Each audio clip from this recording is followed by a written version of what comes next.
Okay, we're live. Welcome to the October 15th meeting of the Downtown Development Authority Project and Infrastructure Committee. If Chad could take the roll call, please. Yes, thank you, Chair. Peter Dewan. Present. Jim Kroom. Present. Michael Kruger. I'm here. George Lahanas. Greg Ballline. Present. Jill Feldposh. Present. Michael Homier. And Mayor Stevens. Okay, That completes the roll call. thank you. It appears Mayor Stevens will be joining us here momentarily. We have the agenda as presented. Are there any changes to our agenda? No. Hearing none, I'll make a motion to approve the agenda as presented by staff and ask for a second. Second. Been seconded by Vice Chair Kroom. All those in favor say aye. Aye. Aye. Aye. Any opposed? The agenda's been approved. We have the extension of our public comment to 5 minutes.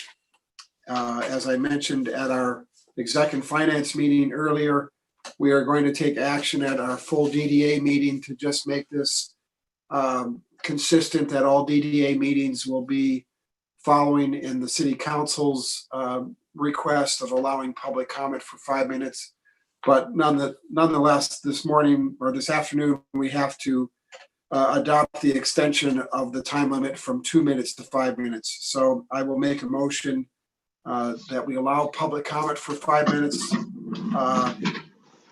and ask for a second. Support.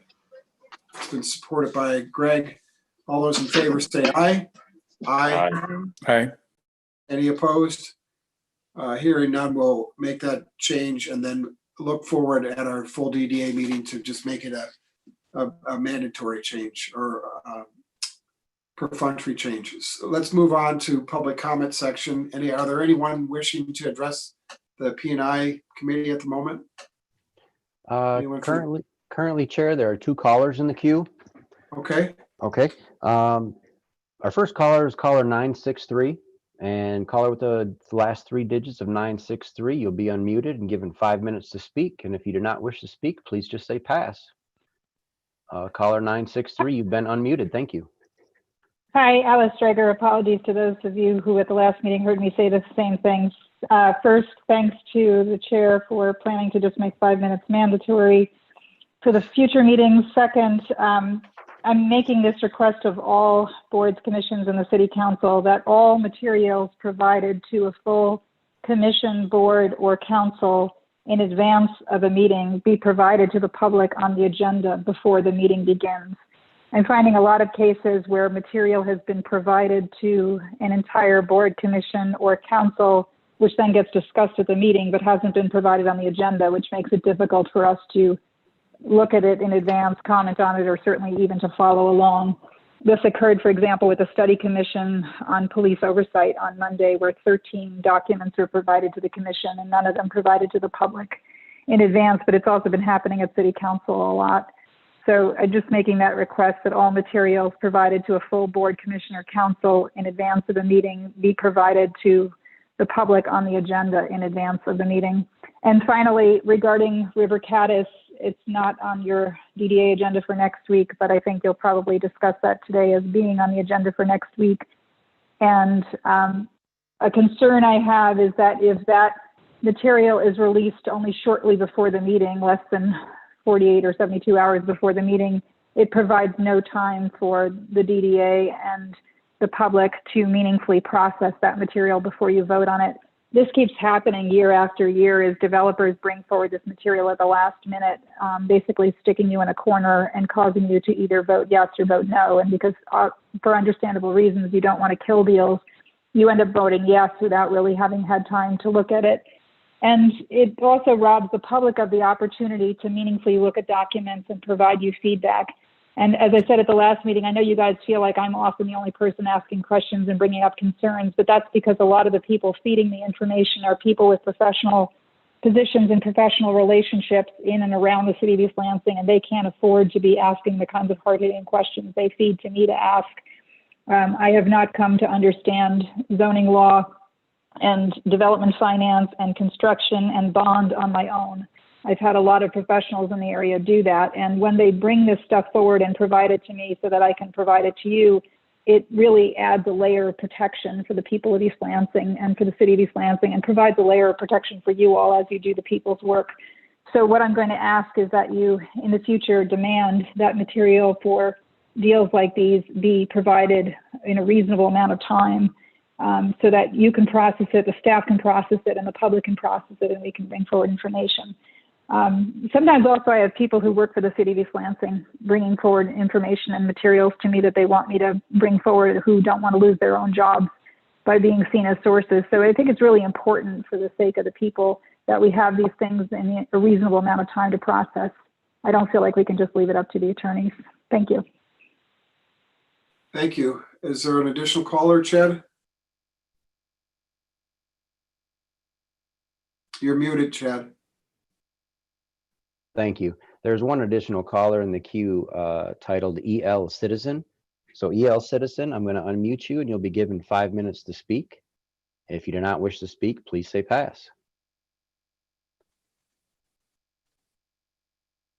They have indicated they wish to pass. Okay. All right. Complete. No additional callers. Thank you, Chad. We will, are there any written communications? I don't believe so. We'll move on to item 4 on our agenda, business support services. Adam? Where would you like me to pick up? Since we're just going through this on the last call, would you like me to start over? It's your call. I think if you could maybe perhaps summarize really the collective ideas moving forward of how to support and sustain businesses or lend some assistance. And so maybe an abbreviated summary of the entire program. Yes, sir. So staff have really been working hard to plan the next round of downtown business support. We're focusing on a pretty significant undertaking for placemaking. We want to enhance, activate, and reactivate our downtown public spaces and create an environment that's going to draw people, get them to actually leave their house because they want to spend time in this environment, in this space. And so it's going to be designed for distancing. There will be light installations, some art installations, some city programming involved. Several locations have been identified throughout downtown. And then the primary location for a winter market has been identified underneath the Marriott Hotel in the lowest level of the garage, where there'll be what we hope will be a farmer's market, some pop-up shops, seating, and a little entertainment section, again, designed for distancing. The hope is to get people out of their house, help with any mental health and physical health challenges that people are experiencing because of lockdowns and staying inside, but ultimately increase foot traffic downtown to increase revenues for the downtown businesses.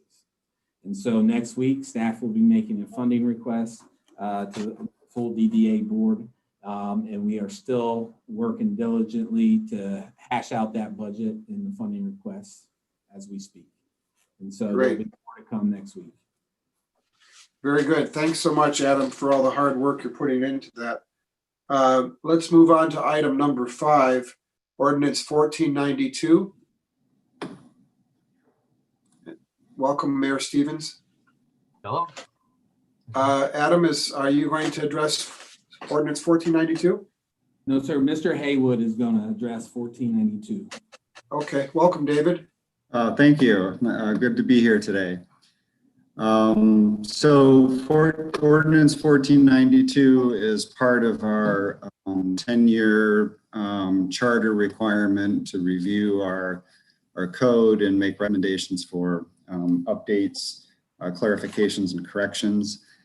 In doing that, my team, my staff, and I kind of generally keep track informally of things that come up along the way over time, and areas that we see either need clarification or past actions that the Planning Commission have taken or Council have taken that warrant looking into the code to making improvements.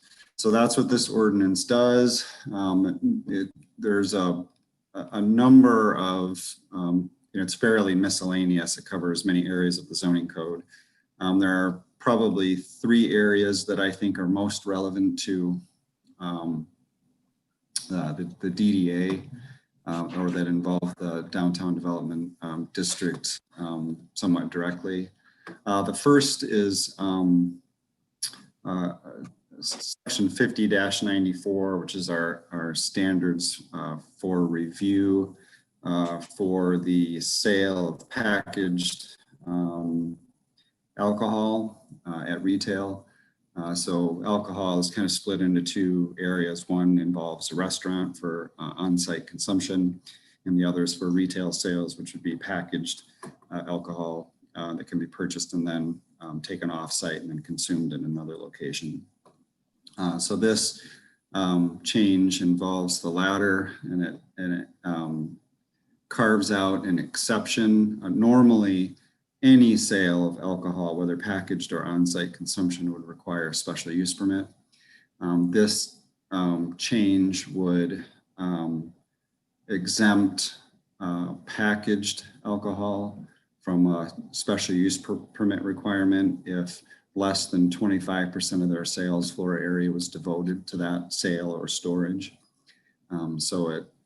What we've found in the past is that we're not seeing very many issues related directly to the establishment that has this type of license and this type of sales. So the requirement to get a special use permit seems to be a little bit mismatched with the state policy and somewhat how staff would like to handle these. So just to give you a little bit of background on this, and I think we've covered this topic maybe before with you, but the state has changed their policy. They used to notify the local jurisdictions before they issued these types of licenses. Now they don't, and they issue them regardless of any kind of input from local communities. So it puts us at a position where we're seeing businesses pop up with these licenses and they're selling alcohol without us even knowing. And they might not even know, and usually don't know, of the requirement for a special use permit until they're already selling it. So this kind of hopefully aligns us a little bit with the state requirement. The other area that you might have interest in is changing the language slightly in the B3 zoning district, which is our city center zoning district. It affects the height. Doesn't really affect what's permitted. It just affects how it's permitted. So our existing standard is that buildings that are built have to be at least, or have to be 4 stories and 64 feet, or they have to be 6 stories and 96 feet, whether they have a residential component or not. And this changes that a little bit, where instead of saying it has to be exactly those heights or stories, it says that it has to be at least that tall, to give a little bit of flex. Because anything that deviates from that requires a special use permit. We're trying to recommend backing off the absolute heights, and then anything deviating from that would require a special use permit. So it gives a little bit more flexibility to a developer without triggering a special use permit in that sense. And then the third area is the maximum building and ground coverage permitted. Generally, the base amount for building and ground coverage is 80 and 85%. You can go up to 100% ground coverage if you provide some public benefit of some sort, whether it's private open space, public open space, creating outdoor amenities, that kind of thing. And so what we saw recently come through with MSU FCU is that they had an interior community space, which the code really didn't contemplate, but staff and the city council kind of supported that it was in alignment with that intent. So this basically just adds that interior community space as an option to achieve 100% coverage. And then beyond that, I think most of the changes likely don't affect the DDA. But anyway, I would take any questions or comments at this point. So I have just kind of a general question, and it may be somewhat amateurish, but we go back and we make these changes. These are really administrative changes that the council has already weighed in on and doesn't require any subsequent action from commissions to evaluate whether or not the changes or modifications you're making are acceptable? Well, I mean, the council is certainly aware of the ordinance that has been introduced by them. So they were at least involved enough to allow the ordinance to move forward for discussion. But I would think that they would look for input from as many sources as possible to make sure that we get these changes right. This was not prepared in coordination with them. It was really staff initiated to meet the 10-year review requirement.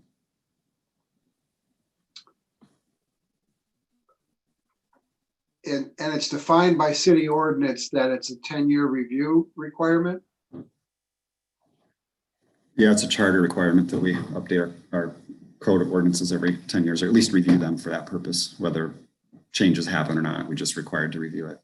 What happens in the case where there's dramatic changes that occur in a 3 years from now or 5 years from now?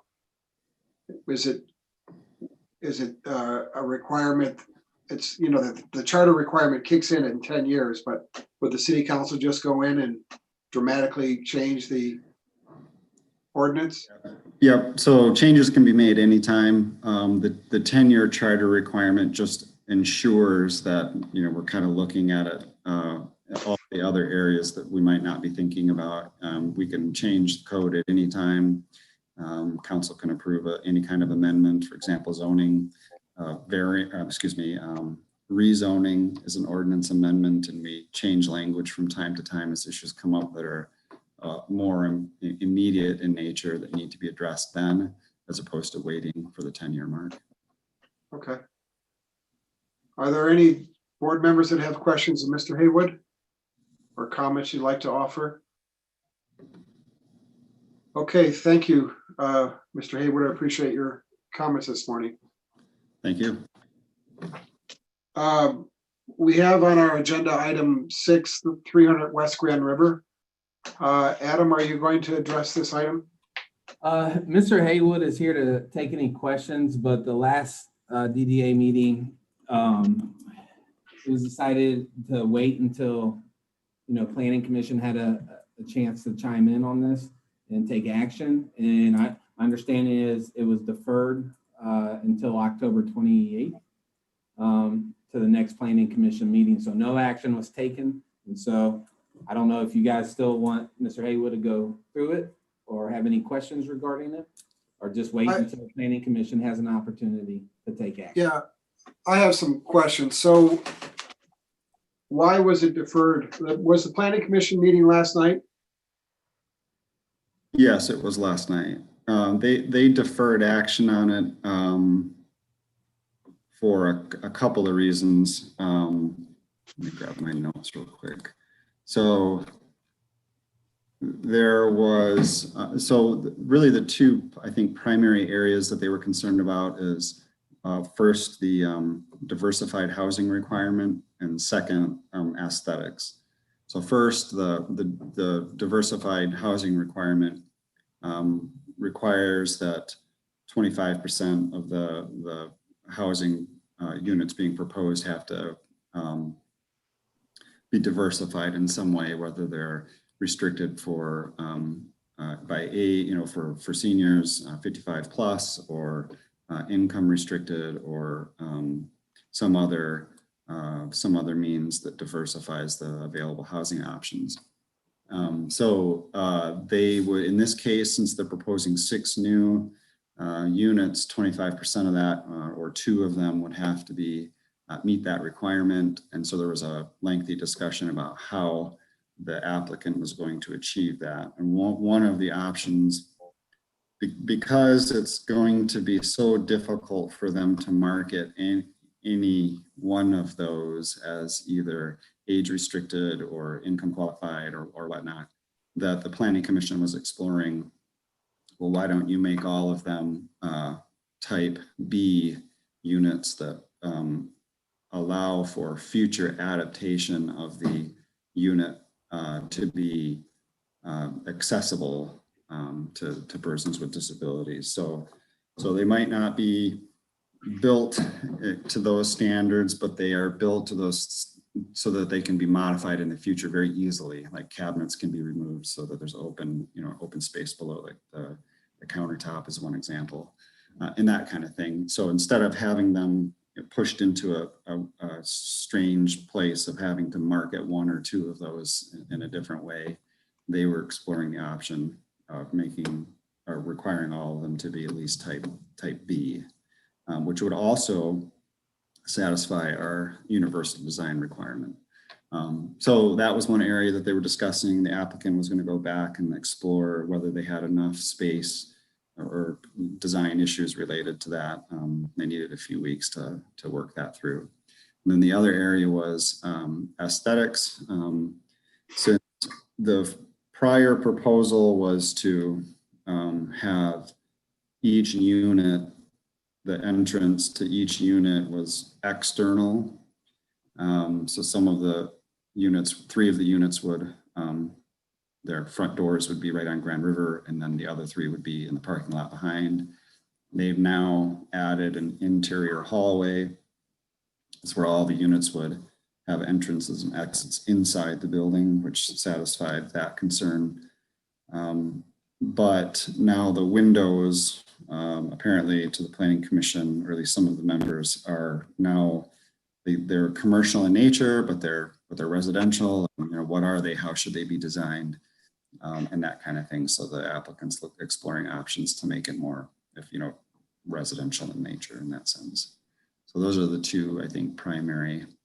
There were other miscellaneous issues, but those, I think, were the 2 primary reasons why they needed to go back and take some time. So I'll just offer my 2 cents on this. I'm generally not in support of converting these from a retail purpose to housing. It sounds like that's the discussion that's being held at the Planning Commission level. And what I think the conversation should be is, how do we equip the property to be used for a retail purpose? And I understand that there's a history of some restrictions that we had in place as far as the use and hours of operation. And is the city staff looking at ways in which this can be an attractive option for a proposed commercial use at this site as opposed to converting it to housing? And if it were converted to housing, is there parking that's assigned that potential new residents could use in the area? And any other board members that have some thoughts on this, I don't know. I was welcoming the opportunity for the Planning Commission to weigh in and offer their opinions, but it sounds to me they're looking at ways in which they can accommodate the conversion of these to be used for residential purposes. I don't know if anyone has any additional thoughts or comments on this. So, no, go ahead, Mike. Michael? You talking to me? Yeah. I guess my general thought, being essentially a next door neighbor to the spot, is there's always concern about there being retail there from our aspects just because of the lack of parking that's over there. And so, you know, depending on what you have in there, it's just going to, you know, potentially take more spots away from the general parking or lack thereof. Well, I don't want to say lack thereof parking down here, but just it would make it a little bit more crowded than it currently is. So I personally don't have any problem with the residential aspect of it as long as they've got some spots for them, which I think, and I believe it was addressed at one of the previous meetings. I don't think they have necessarily, you know, 6 spots for you know, spots for each residential unit, but I think they have a couple that can be converted into that, if I recall. So that's just my personal opinion. Thank you, Michael. Mayor Stevens? Yeah, I was just gonna ask Mr. Haywood if he could give like a brief history of how this came, and then, you know, I know that we talked about this probably a while ago when this issue first came up, but the reasonings behind changing, and Peter mentioned a couple of, you know, restrictions that we had on the building. I assume that's in terms of hours. Is that correct? That was the original conversation. Either way, Mr. Haywood, if you wouldn't mind just giving kind of a brief history, that'd be great. Sure. So this has kind of a long and somewhat complex history, but really the reason why the basic reason why they're asking for apartments on the first floor is they are contending that they're having difficulty occupying the space. Now, they've found a couple users recently. Bigby, of course, is one that has moved in, and now they have a fitness center that's primarily a residential amenity.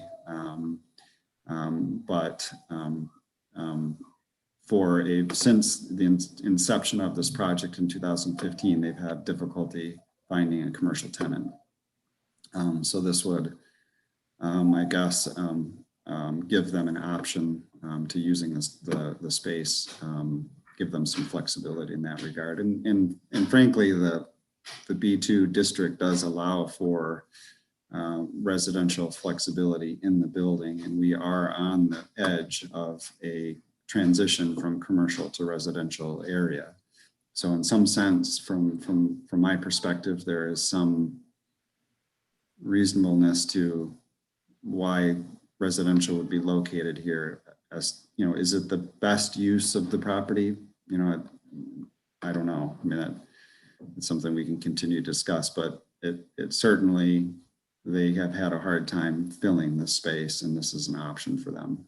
Would you say like the history behind it is, like I said, vacant for a long time. Then they had Bigby move in, and then the fitness center.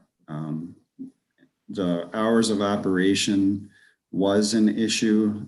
It seems like we have found a path forward with that. We have a couple options for how they would deal with their hours of operation, which will be coming. For the coffee shop in general, they would have hours till 2 a.m., at least what's being proposed right now. And the drive-through would be limited to 11 p.m. and the commercial uses in general would be till midnight. So that's one of the areas that we've explored, and it seems like the Planning Commission, there's some willingness to participate in those hours of operation. So, and this is kind of like a weighted question, Mr. Haywood, and I understand that you're not going to be able to really answer it fully, but I mean, is from a staff perspective, I mean, we're talking about, it's 2015 this opened, so around 5 years now of not being able to find a tenant for this spot. I mean, there's been a considerable effort on the developer's part to find some location here. Obviously, Bigby moving in was a good step, but you know, this has been vacant for a while, and I guess maybe that's the question on my mind is, you know, I think we're at a number of years here. So from a staff perspective, have they made a considerable effort to market these properties, and really just it hasn't worked out? Well, I mean, that's their claim. Yeah. as far as, evidence provided, I'm not sure we've, seen all of their books and that from that perspective, but it is that's what they're saying, is that they've had a difficult time filling it. And honestly, I think it would be, this is, a property that's on Grand River, I would have a hard time believing that they weren't trying and to some extent. That's kind of my perspective on that. So With regard to parking, the Planning Commission is exploring a condition of approval that would require that any shortcoming on the provided parking, that they would have to demonstrate that they're providing it somewhere else. So I would say in general, Chair Dewan, I think the Big B was a good step in that lot, and if we are experiencing these kind of issues here, I think that the Planning Commission's concerns were well thought through. I agree with Mike on parking. So if those considerations can be made, I'm open to this going forward. That's my take. Yeah. So. Thank you, Mayor Stevens. Are there other comments? Clearly, I'm not advocating that we prevent the developer from being able to try and yield some return on their investment. They have been at this for 5 years trying to get a tenant.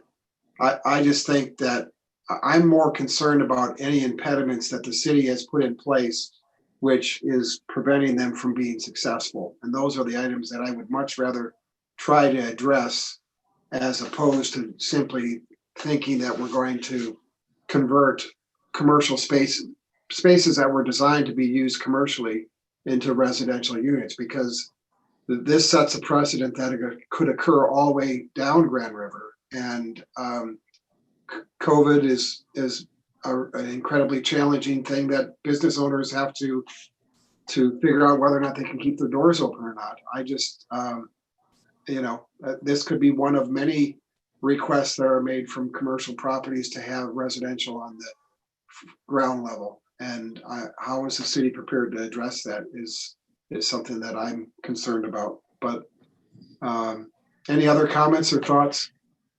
I am anxious to hear what the Planning Commission has to say, but I wanted to at least offer my thoughts initially on this. It does seem, Peter, like it was designed for commercial, so I would have questions about appearance, and apparently the Planning Commission also does. And I'm sensitive to your comments about the precedent that it sets. This is a transition location. That's a fair comment, but it was set up in a particular way. I'd have question about what pricing they've been offering. Again, what the restrictions are that might be an impediment. And then this is a location where, unlike sort of the downtown businesses that are now wedded to structural parking, that this is an open area where folks ought to be able to drive into. We've been hearing how valuable that sort of thing would be if you can get your car closer to the business. So and I know the parking is really bollocksed up down there. That's a tight building to park in. I patronize the place, and it's a very unique parking situation down there. But anyway, those are my comments, which are clear as mud. Hey, Peter, what type of impediments are you referring to? I guess I'm not trying to be rude about it. I'm just trying to understand, because I want to know if there are things that we can do like that. That's great, and I want to explore those. But I guess I'm not. Yeah, and perhaps I'm mistaken, but I thought there was interest at one point. This is all pre-COVID, but that there were potential interest from restaurants that may like to locate at that location, but they were restricted because of the hours of operation. And Mr. Haywood, if you could speak to that. That was my understanding, that there were some issues Okay. and concerns about possible impact on an adjoining neighborhood. And again, I don't know all the details. I'm kind of going just off the top of my head of accommodations that were trying to be made to address concerns that were expressed. But I thought there was movement with a possible tenant that was a restaurant. Yeah, I don't know the full history before 2017 in terms of restaurants that might have been proposed there, but there was since then at least one restaurant that was looking to locate there, and that precipitated a fallout on discussion on hours of operations, and which I think we have found common ground on between at least the city administration and the property owner. So it wasn't the fact that it was a restaurant specifically, but it was the fact that the hours that the restaurant was requiring? I believe it was related to the hours restrictions of 10 p.m. Okay. Well, it was Conrad's, wasn't it? I mean, Yeah, it's like a late night business, and so yeah, I mean. Yeah.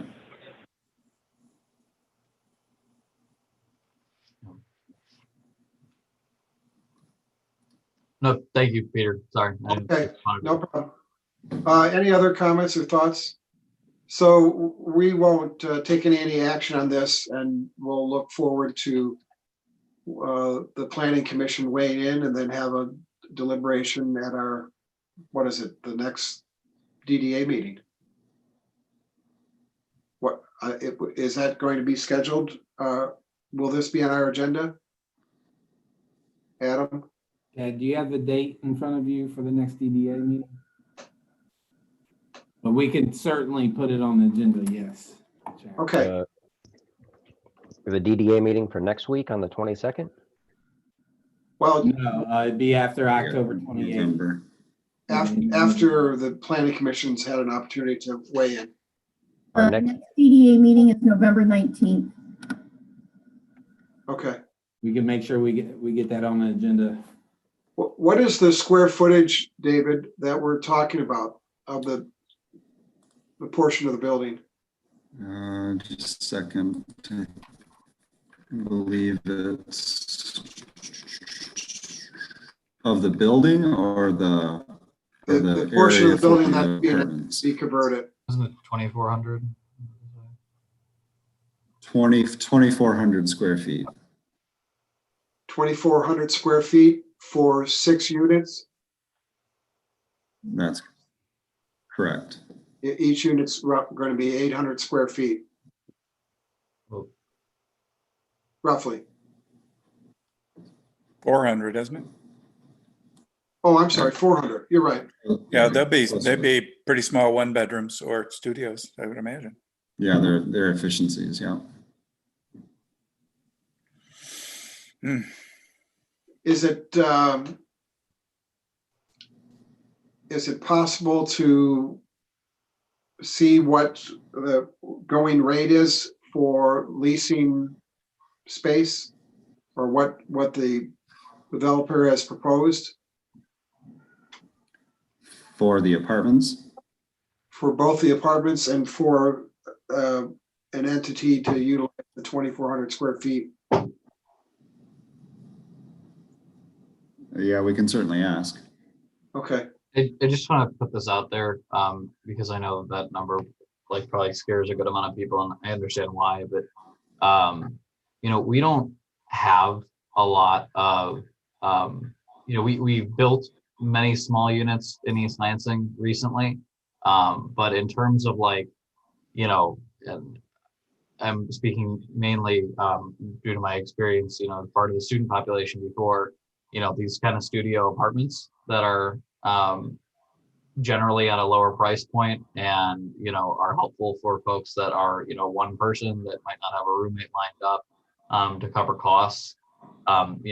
I agree with everybody saying, we need to make sure that it's done in the right way. And I think the planning commission's take is absolutely necessary to do that because the space is designed for retail, but the fact that they're efficiency units themselves, I hope does not deter people. The other concerns in terms of business and marketing are not necessarily what I'm speaking of, but just on the fact that they're efficiency units. I mean, there are generally cheaper and in many ways helpful for some folks that might not be able to afford an apartment with other people, just from a student perspective. So. Yeah, I think those are great comments. Mayor Stevens, provided that the proposed rent is Yep. acceptable. I agree 100%. And it clearly could not be. So that's why I was asking that. Yep, nope, agree 100%. I would venture to say that they'll ask at least $1,000 for those. And so it would not help students that. If it was at that rate, then I would withdraw my comments on that. I'm anticipating what is going to be asked as far as rent is going to exceed what it would cost to lease the space to a restaurant. That's my opinion, but Heather? Yes, I just looked up that property. So 2,430 square feet. The lease rate is $28 to $40 triple net. And that's for the retail. This is a commercial space. $28 to $40 triple net? Yes. Okay. Well, I think these are all variables that we need to evaluate, and I'm sure the Planning Commission will dig in and have the same type of conversation. I guess if our thoughts and opinions could be shared with the Planning Commission in advance of their meeting, that might be helpful, but we'll wait to take subsequent action after they have evaluated their thoughts. Any additional comments? Okay, thank you for the discussion. Next on our agenda, are there any committee member comments or thoughts or opinions? Anything anyone wants to bring up? Hearing none, I move to adjourn the meeting and ask for a second. Second. Been seconded by Michael Kruger. All those in favor say aye. Aye. Any Aye. opposed? Aye. Thank you. Meeting's adjourned. Have a good one, guys. Appreciate everyone's Thank time. you. Good afternoon.